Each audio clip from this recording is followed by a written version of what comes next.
on the job. Check out that Jenga puzzle. Good thing a fella's got a map. So we got a couple of them inside. So fingers crossed we got all of our parts and pieces. The driver was in a bit of a yank to get out of here. Big shocker there, but we're gonna start piecing some stuff together and we're gonna bring you along, so stay tuned. All right, everybody, we got you inside where it's nice and warm. Today, here in upstate New York, the weather likes to be like the Powerball numbers. We go from 16 to 72 or what have you, so it's been a blast. So I'm gonna show you a couple little tricks that I've learned over the years from other fellers and kind of incorporated some of my own stuff and things about hanging cabinets. So my cameraman's upstairs washing some paintbrushes, if you can hear. So I'm just gonna kind of show you what we got going on here, and then we'll bring it back in after we get a couple cabs up and show you what we got. So I got one of these handy dandy three-legged retina burner is what I call it. Don't stare it straight in the eye; it will be painful. And we always bring this fella in. I don't think it's showing up on the camera. There we go. Got a little bit of that guy right there. And I know a lot of these guys, they'll set the laser up right on the money, right where the cameras, or right where the bottom of the cabinets need to be and whatnot. And that's an awful lot of laser being on all day and monkeying around. And if someone bumps into it or what have you, happens to the laser, then you're going to be off. So this is what I do. I fire up that retina burner and I get me some lines. So what I gotta do is I'll go through and I'll make marks on the wall.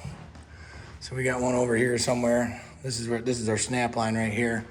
And what I'll do is I'll make lines where that laser's at. Snap a couple chalk lines, and the guy's got a nice tight, real thin chalk line. Works out really nice. And what I'll do is I'll snap lines on that, and then you can shut your laser down and get it right the hell out the way, so you're not tripping over it and you have to worry about someone else tripping over it and screwing up your setup. Once that's established, especially for uppers, and even if you got a guy with another pair of hands, I like to get a nice straight ledger board and screw that sucker right to your studs. Of course, I didn't get one in there, but we'll mark it. Screw that right in your studs, so that way when you're setting your upper cabinets, you put the bottom of that cabinet right here and you tip her up. And then your studs on the bottom are already marked out. And then, as you can see, I got my pencil lines all the way up the studs, so that way I can climb up on my man or woman step and get some screws in there. And then, like I said, when I bring you guys back in after we get a couple hung up, I'll show you what we use for fasteners and how we get the two cabinets together nice and tight. So hang in there, we'll be right back. Hey everybody, on the job. So as you can see, we got a couple of them installed. I'll figure I'd go through and show you real quick on maybe some of the tools and fasteners that we use. And here's a little tip, I guess. If you're hanging your uppers, you want to take out everything, just kind of like when when I was talking about the painting, take all the shelves out, take everything that you can take off. One, they get a lot lighter. And two, it's less chances of you scratching anything or anything up. And I got a weird, it might be, anal, placebo effect, whatever, but when you take your doors and your shelves out, I always try to keep mine in order so that way the same shelves and the same doors go in the same cabinet. Granted, all these cabinets are all the same width and height. They're probably universal, they'll probably fit, but just in my brain, I know for a fact it's gonna fit. So this is what we start out with on the floor. We'll get them all stripped down. Put your door screws in a real safe spot. Show you there in a second. This one, according to my kitchen designer's map, we had to start off with a 3-inch fill. So they get this nice pre-painted 1x, put in your chop saw. And what you do, same thing that we did here, is you take your Jed clampets. And a lot of times with these things, it's natural wood. It's not gonna be perfect, it's not steel. And these marks right here are just from the hinges, those won't be seen. But these styles like to walk a little bit, and I call it walking the dog. So a lot of times what you'll have to do is start on one end and work your way down when you start putting your fasteners in. Similar to what I had to do, especially with this style, and that's a lot easier, or this filler, which is a lot easier than it comes to doing cabinets. And I'll show you what we had to do down here below. So to get this nice and flush, come on down. So you can see I got my fasteners here, my studs. I had to back this one out a little bit so it wasn't tight against the wall. That way I could kind of rock this guy out a little bit to get these styles nice and flush. Once you get all this stuff back together, you can tighten these back up. I just left that out so I can give you guys a little close look at it. And then speaking of these fasteners, let me show you what I'm working with here. These are the ones that I like to use for fastening to the wall. And as you can see, they got this big pan head on there. Because this stuff, let's go over here and I'll show you. These are really good quality cabinets. We got 3/8 plywood in here, or 1/2-inch plywood printing there. And as you can see, that head's gonna grab a hold of that and keep it good and secure. That way, when you load up your cabinets with Nana's Fine China for Thanksgiving dinner, there's no chance of it coming off the wall on you.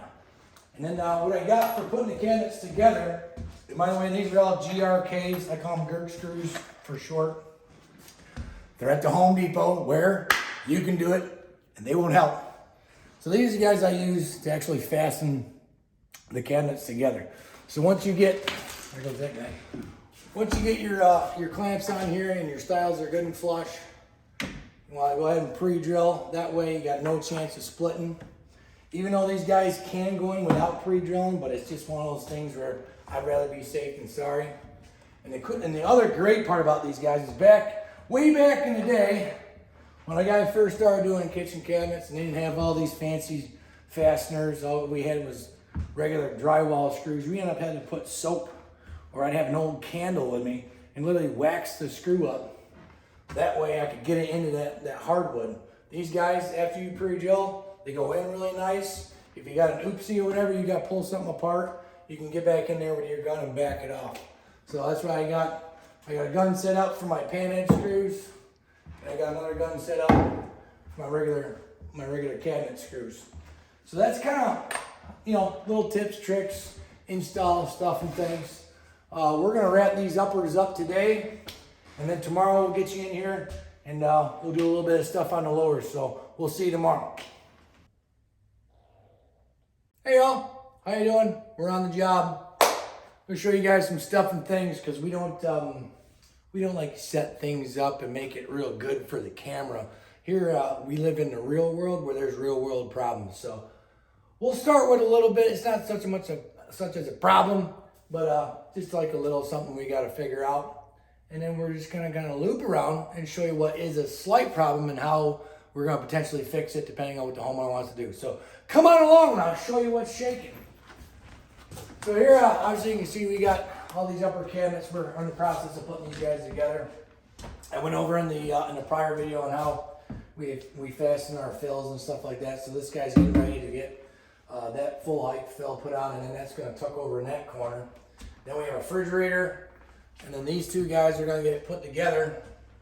And then we have this one, which is an in cabinet, or an oven in cabinet. There we go, sure.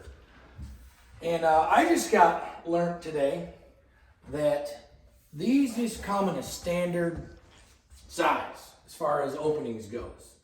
And then whatever the homeowner decides to purchase for their oven, you gotta make it fit. So good to know. So basically I'm gonna take this brand new, probably, I don't know, $400 or $500 cabinet and just take a circular saw after it and just start hammering. No, I'm not. We're gonna have to lay it out and trim all this out, and luckily the oven will have a reveal on that, so it'll cover up any chips that we may or may not get with the saw. So that's cool. New little something the guy learned today. So that's gonna be this side, but we got our upper cabinets in yesterday. We got our lowers in this morning. We had the appliances were delivered, so today's been a hectic day. But let's bring you around here so you can see down this alleyway, and I'll show you what real life issues and problems can be on a problem.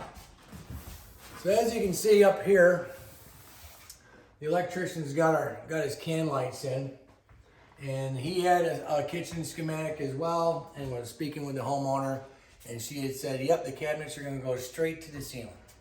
Well, unbeknownst to her, that she either forgot or maybe didn't realize or whatever, that there's going to be a cove molding that goes on there as well. So there's a big, you can check this out real quick. This painted piece of 1x6 here will get ripped to fit, and will basically go straight up from the top of this stile up to the ceiling. And then that cove molding will get attached to that. These cabinets are 12 inches deep. Those lights, to the edge of the lights, is 14 inches. The reveal on the cove molding is 2 1/4. So according to my math, we're 1/4 inch shy, short, too close. So my thoughts are to fix it the right way would be to plastic off my nice pretty brand new cabinets I just hung up, cut a section of drywall out, pull those cans down, rerun some of the wiring, patch the drywall, coat it, skim it, paint it, all that good stuff, and then put in what I like the remodel cans, and that way we could place those cans exactly where we wanted them after everything else was complete. Obviously that will be an extra, what have you, so we're gonna leave that up to the homeowner.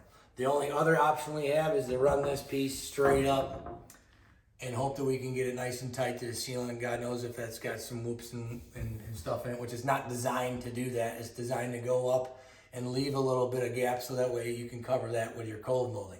So, like I said, this is the real world. Sometimes you got real world problems. So we're gonna figure some stuff out, but we're not pulling any punches here. We're gonna bring you along for everything that comes across the board. So stay tuned. There'll be more to come on this kitchen. We'll see you next time on the job.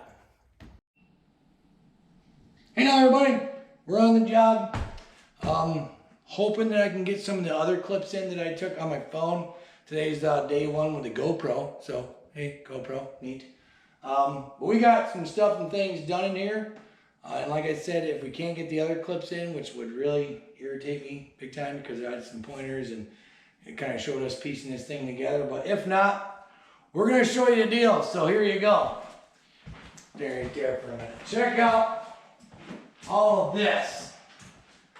So hopefully if my other clips loaded up, which obviously you'll know if you're watching this, I had a video there where I was showing how we set these upper cabinets.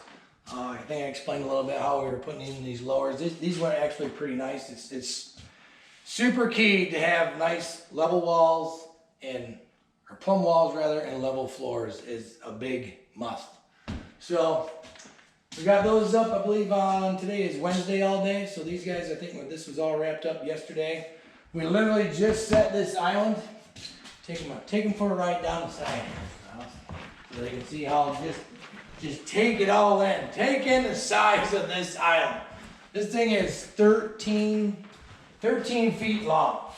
So obviously this is our fake cardboard countertop because I like to get a visual on things, and so did the customer, because I don't know how many kitchens I have done, but never have I ever set the island exactly where it's set on my designer's plans. We've always scooted it one way or another. We'd always put them together, leave them loose, wouldn't fasten them to the floor.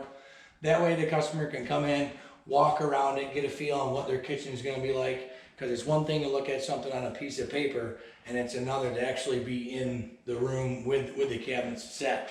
So we literally just got this guy set in here. This is going to have a single banger under sink mounted here, I believe. Oh no, I'm sorry. This is going to be the cooktop. So we'll have a 4-burner cooktop here, and then down here will be the sink, a single banger sink, and then we'll have a dishwasher hole, garage right there. So, and then over here, this was a lot of fun today. I wish I could have brought you guys along for this joy, but my electricians were a little camera shy, so we just kind of banged it out. But this weighs about as much as I don't know, a lot. It took 3 grown men to pick it up and get it in the hole. And then when we finally did get it in the hole, we had some wiring issues. There's a long pigtail that's on the back of this thing. It's 220. It's a convection oven, microwave, name it, it does it. I don't think it's an air fryer, but boy, it does pretty much everything you want. And obviously this was getting hooked into 220. The electrician's outlet where he had that being tied into the wall was too low, and the pigtail was keeping us from pushing it the rest of the way into the cabinet. So we had a bit of a trick with this morning. But speaking of tricks, and like I said, if the other footage doesn't come through, I'm going to be pretty disappointed, but because there's a couple of how-tos. But as you can see up here, we got these guys are actually finished. These are done, other than toe kicks, which are down below, which we will not, we're not going to install those until after the hardwood guys are done sanding and doing their thing. So when we get these colored cabinets, we always get these neat little kits in here. Here's the crayon right here. I think down here we got the marker in case you get an oopsie. There'll be a marker down here somewhere. It's missing. Neat. But anyway, in case you get like a little scratch. Big gouges, like you guys probably caught that one on camera over there. That came out of the box just like that. Stuff like that happens constantly in this business. So as soon as we seen that, got a hold of my cabinet lady, got another one on the move. So just a little, I don't know, it's not even a trick, but kind of show you how we kind of dial things up after the fact. Come on up here on the man or woman step, whatever you want to call it, and I'll show you how we fill the nail holes in this little guy. And I don't even know if you're even be able to see that. I try to use the smallest trim gun I got, just a little brad gun. And you take your, I mean, basically it's like a Crayola, you know, and you just jam her in there. Just scribble on it like that right there. Get it right in there. Bury this. There we go. Can't see nothing. Now, I just kind of came up with this trick on my own because it's wax. So take out your handy dandy heat gun. Get a little heat on it. You'll see it get kind of shiny. You know she's melting on you. Take the fancy plastic razor blade and just give her a scrape. Try to get the most of that residual off of there. And there you go. What hole? So that's how we fill, fill the nail holes in the finished cabs. You know, just a little something. Again, I don't know if I'm going to be able to get the rest of the footage up that we took over the course of the week when the truck got here. Hopefully it shows up, but we will definitely have you along for the white cabinets, the custom built-ins that we're doing in the living room. So that's just a little tidbit. Here's the main kitchen, obviously. So not sure what other footage we're going to get of this until after the tops are put in. I do want to get the guy's going to come hopefully this week or beginning of next week to template. As long as that guy's in camera shy, I'll get you guys in on how they measure for solid surface countertops. So until then, we'll catch you guys later and we'll see you on the job next time.